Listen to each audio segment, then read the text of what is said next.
नमस्कार दोस्तों, आज बात करेंगे पेटीएम पोस्टपेड के बारे में। 9% चार्जेस का थंबनेल आपने देखा होगा, या फिर आप फीस कहिए या फिर इंटरेस्ट कहिए, उसी के बारे में डिटेल में बात करेंगे। वीडियो पहली बार देखें तो लाइक कर देना, चैनल को सब्सक्राइब। यहाँ पर एक कमेंट आया, किसी भाई ने कमेंट किया है, जो कि मैंने एक वीडियो बनाई थी जिसमें पेटीएम पोस्टपेड के चार्जेस और फीस के बारे में बताया था। जहाँ पर जो मुझे अभी तक नॉलेज है या जो मुझे पता है, जो चार्जेस या फीस मैंने बताई थी उसमें वो ये थी कि 1% या 2% या 3% आपके जो कन्वेंस फीस है वो लगता है, प्लस जीएसटी।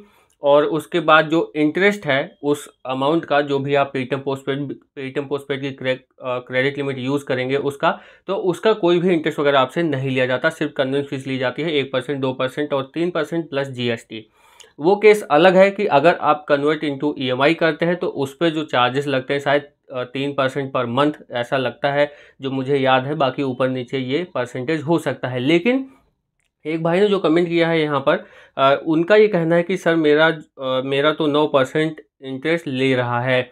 तो यहाँ पर या तो इनका केस कन्वर्ट इनटू ईएमआई वाला होगा शायद, तो इस वजह से ले रहा होगा। या फिर उसके बाद जो ये कमेंट है, उसके बाद मैंने उनको बोला कि आप इंस्टाग्राम पर स्क्रीनशॉट शेयर करो, तो अभी तक तो नहीं आया। तो मैंने सोचा इस पर वीडियो बना दूँ। हो सकता है कि जो कन्वर्ट इनटू ईएमआई वाला ऑप्शन चुना होगा इन्होंने, उस पर लगा हो। क्योंकि जो मैंने उसमें जो पेटीएम पोस्टपेड में आप जाएंगे, उसमें फैक्ट्स वाले जो क्वेश्चंस होते हैं उसके आंसर्स होते हैं, उसमें चार्जेस एंड फीस साफ साफ वहाँ पे लिखा है। आपको यहाँ दिखाना चाहूँगा, जो पेटीएम पोस्टपेड जो लाइट अकाउंट की मैं बात कर रहा हूँ, क्योंकि मेरा लाइट अकाउंट है तो उसी से रिलेटेड मैंने वीडियो बनाई थी। तो कन्वेंस फीस जो है, convenience fee can be from 1% to 3% plus GST. Dependent होगा कि आप जो यूज़र हैं वो किस तरह से ट्रांजेक्शन करते हैं, और उसके हिसाब से 1%, 2% और 3% का चार्जेस है।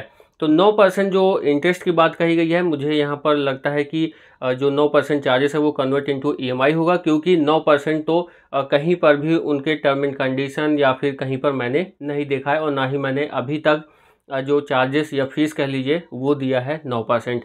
क्योंकि इन्होंने कमेंट में इंटरेस्ट लिखा है, तो हो सकता है कन्वर्ट इनटू ईएमआई जब आप करते हैं तो आपको इंटरेस्ट 9% लग रहा हो। क्योंकि शायद 3 महीने का आपका ऑप्शन मिल जाता है कन्वर्ट इनटू ईएमआई का। मैंने जब किया था तो शायद 3% पर मंथ के हिसाब से 500 रुपये अमाउंट का मैंने कन्वर्ट इनटू ईएमआई किया था। ये अमाउंट, ये परसेंटेज जो है इंटरेस्ट का, जो कि आपका कन्वर्ट इनटू ईएमआई पे लगेगा, वो अलग अलग हो सकता है। तो यहाँ पर आपको बता दूं कि 9% जो चार्जेस हैं वो तो शायद नहीं लग रहा होगा। और कुछ और आपको पूछना है इसके बारे में तो कमेंट कर सकते हैं। कुछ मुझे नहीं पता है तो भी कमेंट कर सकते हैं, ताकि लोगों को पता चले, मुझे भी पता चले। चार्जेस की बात करें तो 1%, 2% और 3% ही है, जो कि इनके टर्म एंड कंडीशन में, फैक्ट्स वाले क्वेश्चंस में लिखा हुआ है चार्जेस और फीस। तो 9% तो नहीं ही होगा।